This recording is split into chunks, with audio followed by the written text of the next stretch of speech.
2PM 니쿤도 몰랐다. 무력 진압에 고통받는 태국 반정부 시위. 그런데 시위 곳곳에서 보이는 세 손가락 인사. 경례야? 인사야? 도대체 뭐야? 태국 젊은이들이 세 손가락을 치켜든 사연 친절하게 알려드립니다.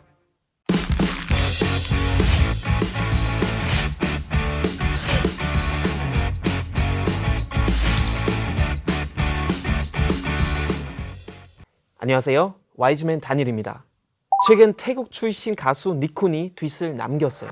폭력 사용을 수수방관할 수 없고 폭력은 어떤 도움도 되지 않는다 라며 민주화 시위대를 강경 진압하는 태국 정부를 비판했죠. 태국 수도 방콕은 현재 아수라장, 브라윳 짜누차 총리의 퇴진을 요구하는 시위대와 해산을 명령하는 경찰의 대립으로 연일 시끄럽습니다. 물대포에 최루탄까지 무력 진압도 서슴지 않죠. 지난 10월 15일 태국 정부는 5명 이상 정치 집회를 금지하는 비상칙령을 발표했습니다. 17일엔 방콕 시내 대중교통 운행도 중단하죠.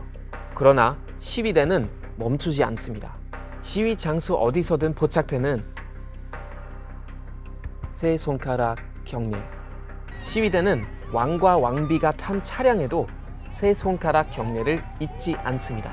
영화 헝거게임에서 따온 이 손짓은 저항의 의미와 함께 왕실과 정부에 대한 3가지 요구안을 뜻합니다.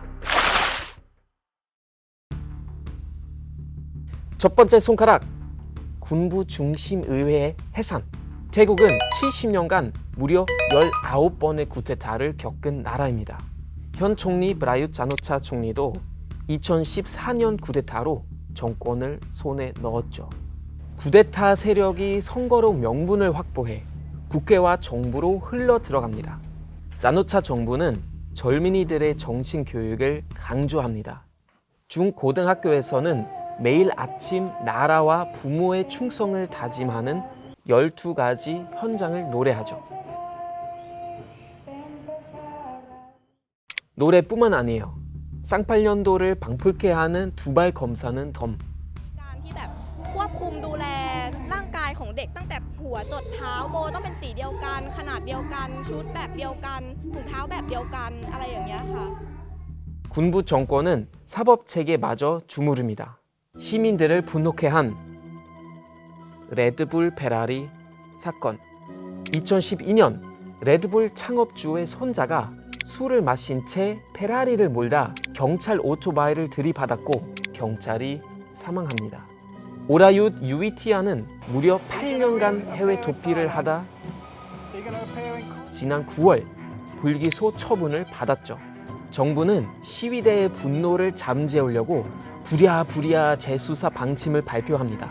공소시효가 아직 남은 코카인 복용 혐의를 적용해 체포영장을 발부했죠. 하지만 과연 오라윳을 단죄할 수 있을지는 미지수입니다. 두 번째 손가락, 민주화 활동가 탄압 금지. 지난 2월 제2야당인 퓨처포워드당이 강제 해산됐습니다. 퓨처포워드당은 2018년 자동차 부품 대기업인 타이서밋 그룹의 후계자인 타나톤을 중심으로 창당됐죠. 군부 독재에 반대해 민주주의 회복을 강조하며 2019년 총선에서 돌풍을 일으켰어요. 81석을 얻어 제3당이 됐습니다. 하지만 정당법 위반을 이유로 헌법재판소는 당을 해체하고 당대표 타나톤을 포함해 수뇌부 17명의 정치 활동을 10년간 금지했어요. พรรคอนาคตใหม่สิ้นสุดลงแล้ว ผมในฐานะหัวหน้าพรรคผมขอโทษพี่น้องประชาชนทุกคนที่พวกเราทำตามสัญญาไม่ได้ 또 캄보디아로 피신한 반체제 인사 완찰리암은 가족과 통화 중 괴한들에게 납치되기도 했습니다. การเพิกเฉยทั้งสองรัฐบาลต่อกรณีการอุ้มฆ่าดังกล่าวเช่นนี้ถือว่าเป็นการละเลยต่อสิทธิมนุษยชนถือว่า มีส่วนรู้ร่วมเห็นกับการอุ้มฆ่าเราจึงขอประนามการอุ้มฆ่าที่เกิดขึ้นที่กัมพูชา 2014년 이후 최소 9명의 반정부 인사가 실종됐고 2018년 말엔 메콩강에서 2명이 사늘한 시신으로 발견됐어요.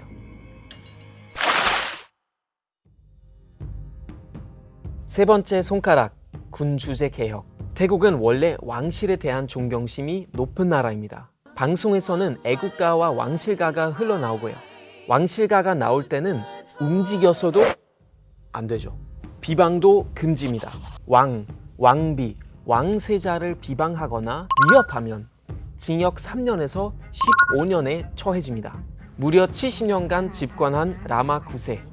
푸미폰 아둔야뎃 국왕은 살아있는 부처로 존경받았어요. 그러나 푸미폰 서거 후 아들인 마하 와치랄랑군 라마 10세가 왕위를 물려받자 불만이 폭증했습니다. 라마 10세는 말 그대로 망나니.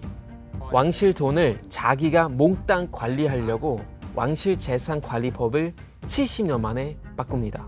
태국 왕실 자산국은 약 400억 달러, 한국 돈 45조의 자산을 라마 10세에게 양도했죠.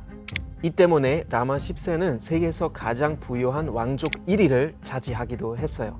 이 돈으로 호화로운 생활을 만끽합니다.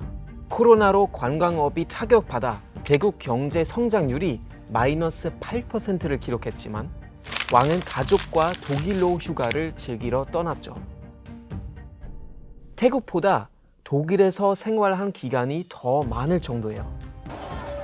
เราปฏิเสธไม่ได้ว่าณตอนนี้ราษฎรไทยสงสัยว่าองค์พระมหากษัตริย์ของเราอยู่ที่เยอรมนีอย่างไรเพราะเราไม่รู้เราไม่ทราบเราไม่เคยได้รับข้อมูลข่าวสารเลยว่าองค์พระมหากษัตริย์ของเราอยู่ที่นั่นอย่างไร 또 헬기 조종사 출신으로 38대의 비행기를 보유하며 재력을 과시합니다.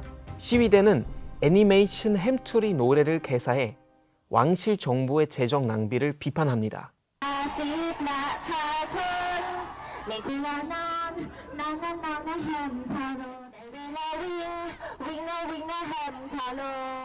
(10대, 20대) 청년들은 왕실 재산을 감시하는 내용 등 왕실을 겨냥한 10개 요구안을 발표합니다. 하지만 이와 달리 기성세대의 왕실 존경심은 쉽게 꺾이지 않습니다. 왕실에 대한 견해 차이는 세대 갈등으로 나타납니다. 5060 세대는 군주가 없는 걸 상상하지 못하고 3040은 급진적 개혁을 시기상조로 보죠. 민주화 시위대는 지난달 국민은 이 나라가 왕실이 아닌 국민의 것임을 선언한다. 이런 내용의 명판을 왕궁 광장 바닥에 설치했어요. 2017년 갑자기 사라진 민주화 혁명 기념판을 대체한 것이었죠. 그러나 이번에도 하루 만에 분실. 태국 정부는 처음엔 모래새로 일관했지만 방콕시에 의해 훼손된 사실이 드러났습니다. 이제 작은 명패 하나도 두려워하는 걸 보니 손바닥으로 하늘을 가리긴 글러나 봅니다. 태국 시위대 진압에 동원된 물 대포차. 어디서 많이 본 것 같죠? 아이러니하게도 한국에서 수출됐습니다. 태국 민주화 시위대는 SNS를 통해 한국어로 쓴 호소문을 전파하고 있어요. 87년 한국의 6월 민주항쟁과 같이 2020년 태국에서 민주화 운동이 다시 시작됐다. 지구촌 시민의 도움과 지지가 간절하다는 그들의 외침에 진심으로 귀 기울인 노력 필요하지 않을까요?